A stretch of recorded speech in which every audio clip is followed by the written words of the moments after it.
concedo a palavra ao deputado Davidson Magalhães, PCdoB da Bahia, autor do requerimento, por 20 minutos. Vossa Excelência tem uso da tribuna. Senhor presidente, senhores deputados, senhoras deputadas, representantes dos setores produtivos nacionais, representantes dos trabalhadores e trabalhadoras, representantes do Executivo Federal. Em fevereiro passado, o governo Temer reduziu as exigências do conteúdo local, conteúdo nacional, obrigatório para o próximo leilão de petróleo e gás, a 14ª rodada. As novas regras prevêem que blocos em terras, onshore, terão índice de exigências reduzidas no conteúdo local. As fases de exploração e desenvolvimento caem para 29% e 35%, respectivamente.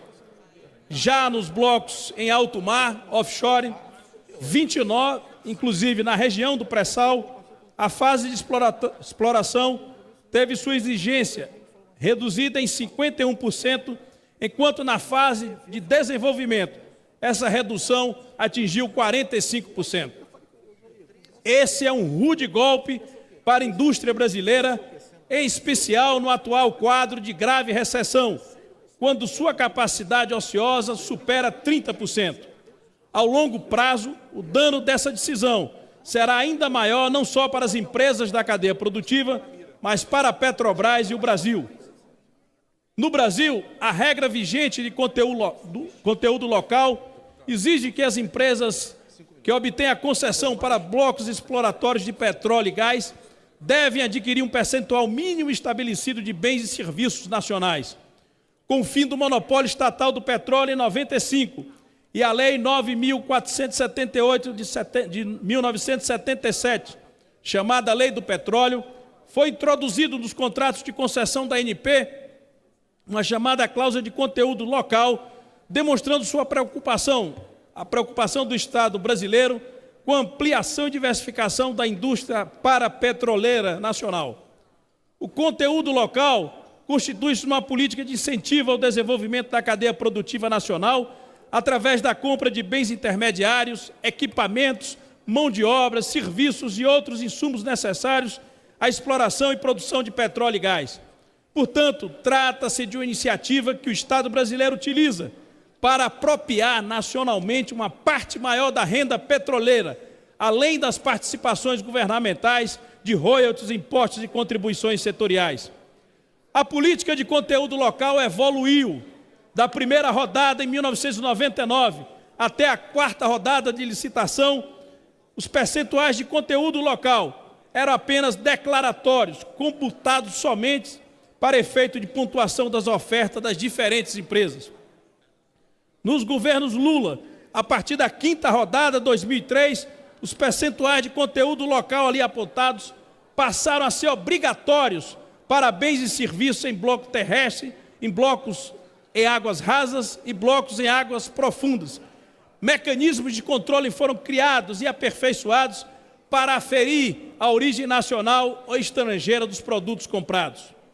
A política de conteúdo local, e isso é muito importante, ganhou outra dimensão, ganhou uma dimensão de política industrial, com uma política ativa de P&D, formação e capacitação de mão de obra qualificada, linha de financiamentos públicos específicos e incentivos tributários.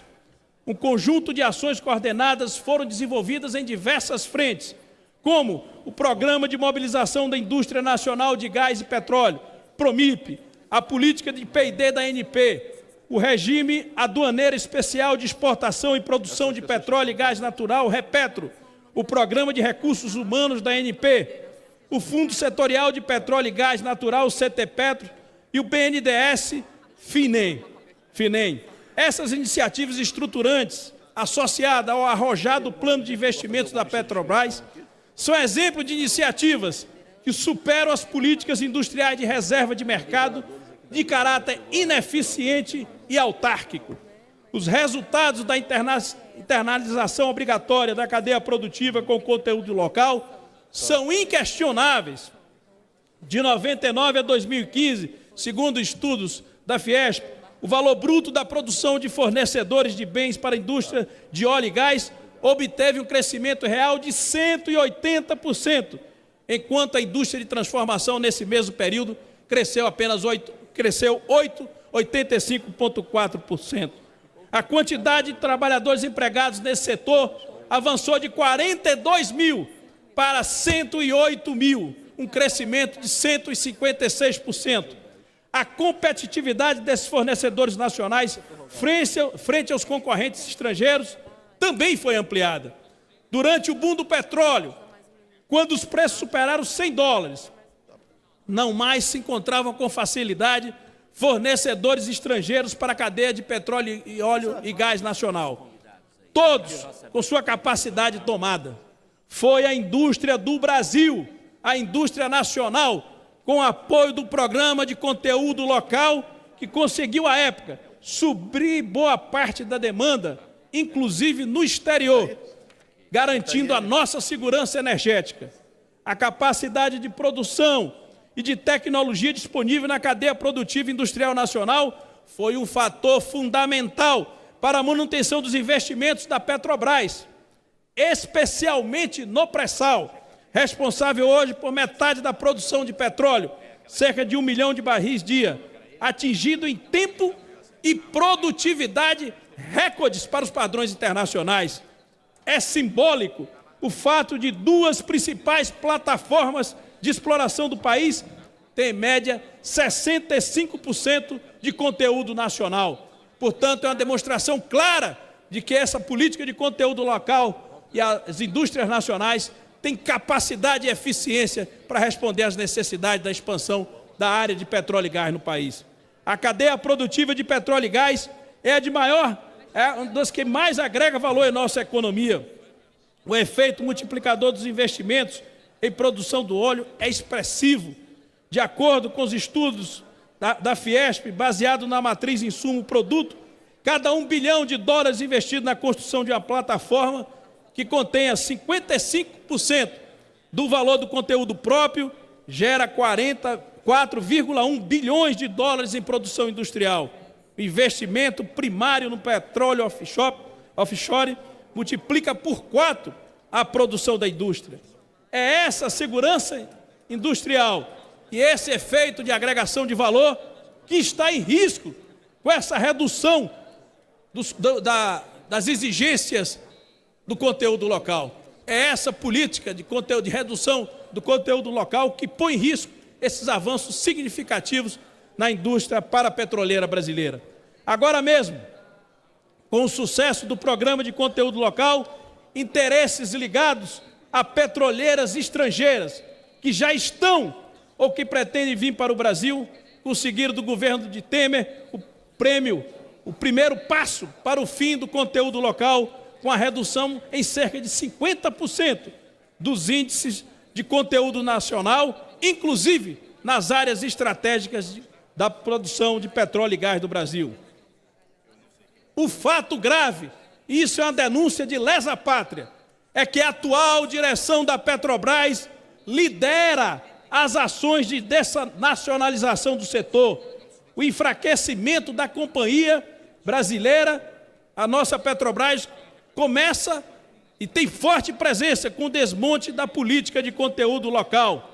Por exemplo, a venda de ativos, que chama-se de desinvestimentos, a licitação da UPGN, do Comperj, onde só foram selecionadas empresas estrangeiras, e o pedido de revisão da área de Libra no pré-sal, para que seja revisto o conteúdo local definido, as exigências de conteúdo local definido para aquela área, se aprovado, é um precedente que faz ruir a política de conteúdo local e põe em risco o respeito já aos contratos firmados. Isso é uma denúncia grave. A política da Petrobras, da nossa Petrobras, é quem está encabeçando com o seu Pedro Parente a desnacionalização e a desindustrialização desse nosso setor. As alegações de que o conteúdo local influenciou negativamente nos resultados dos leilões são frágeis, não suportam o menor argumento técnico, o menor argumento dos números. Já foi demonstrado largamente que o principal fator que influencia as decisões de investimento nos leilões. Primeiro, é o preço internacional do petróleo. E segundo, as reservas que estão colocadas à disposição nesse leilão. De 2005 a 2015, onde o conteúdo local médio na etapa de exploração alcançou 72%, contra 50% entre 99 a 2004, e o conteúdo local médio da etapa de desenvolvimento saiu de 57% e foi para 80%, exatamente nesse período, onde se tinha maior exigência do conteúdo local, onde se verificou os maiores valores de bônus, e o maior número de áreas arrematadas, o que dá um demonstrativo claro, que são as áreas que são colocadas para leilão e o preço internacional do petróleo é que são o principal atrativo para os leilões, e não a questão do conteúdo local. Isso é uma falácia, isso é um instrumento utilizado para o enfraquecimento da política do desenvolvimento nacional. Afirmar também que o conteúdo local compromete prazos e preços é negar os dados que demonstram que são os importados os responsáveis diretos pelos maiores atrasos e mudança nos orçamentos. Mudança no orçamento de produção na área de petróleo e prazo, isso tem atraso internacional, é verificado internacionalmente, não é uma justificativa plausível para abrir mão do emprego e do desenvolvimento da tecnologia nacional. Segundo estudo do setor industrial, a retirada das atuais regras de conteúdo local produz violentos impactos na economia. Queda de 17 vezes na produção de bens e serviços, na arrecadação de tributos, 13 vezes na geração de PIB e 11 vezes na geração de emprego e salários. Não faltam ao Brasil exemplo de outros países que, como nós, possuem reservas de óleo em produção e também petroleiras estatais ou nacionais privadas, como a Noruega, os Estados Unidos, o Reino Unido e a Arábia Saudita, e que adotam a política de conteúdo local. Já outros países, como a Venezuela, Nigéria, Angola e o Iêmen, têm dificuldades para implantar nas suas indústrias, não são suficientemente desenvolvidas para construir cadeias produtivas internas. A perda da Petrobras, da condição de operadora única do pré-sal, associado a essas exigências, a redução das exigências de conteúdo local, segundo Zé Sérgio Gabrielli, inclusive, irá multiplicar os compradores com múltiplos operadores, que vão passar a diferenciar as especificações de equipamentos por cada operador e, por consequência, inviabilizar a possibilidade de utilização da escala de compras para a consolidação de uma indústria nascente.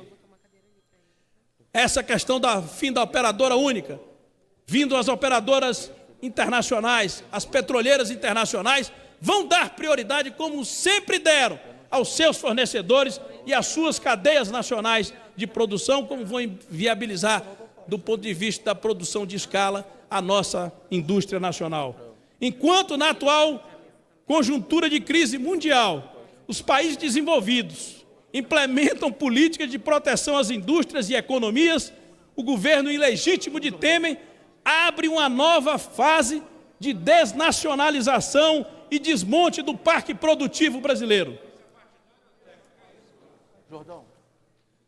Eu gostaria de ver seu argumento técnico, porque até agora o senhor me fez uma contestação política. É claro que o senhor defende o seu interesse, e eu defendo os interesses nacionais. Todas as experiências históricas exitosas, eu quero que me apresente uma experiência histórica exitosa de desenvolvimento econômico de países emergentes que não esteja associada a uma ativa política industrial e a um projeto de desenvolvimento nacional. Não existe uma experiência. China, Coreia, Estados Unidos, Inglaterra, me diga um. Até o pai do liberalismo, Adam Smith, que defendia o livre-cambismo, lá no século XIX, defendia a proteção da indústria naval inglesa, porque ele era liberal, mas não era bobo. Ele tinha interesse nacional, ele não era um neobobo do tipo que existe no Brasil, que, independente de ideologia, não tem a ideologia da defesa da nação. O desgoverno de Temer, com a sua natureza antinacional e entreguista, quer impor ao país um retrocesso de um século. No mundo, se avança para a indústria 4.0. Essa é a agenda da Alemanha, essa é a agenda dos Estados Unidos, da internet das coisas. No Brasil, Temer acelera os esforços para destruir a nossa indústria 2.0 e nos colocar, de novo, na rota de meros exportadores de commodities. A volta da velha política subserviente ao neocolonialismo. A defesa da política de conteúdo local é fundamental para o desenvolvimento nacional. Isso não se trata apenas de um discurso ideológico.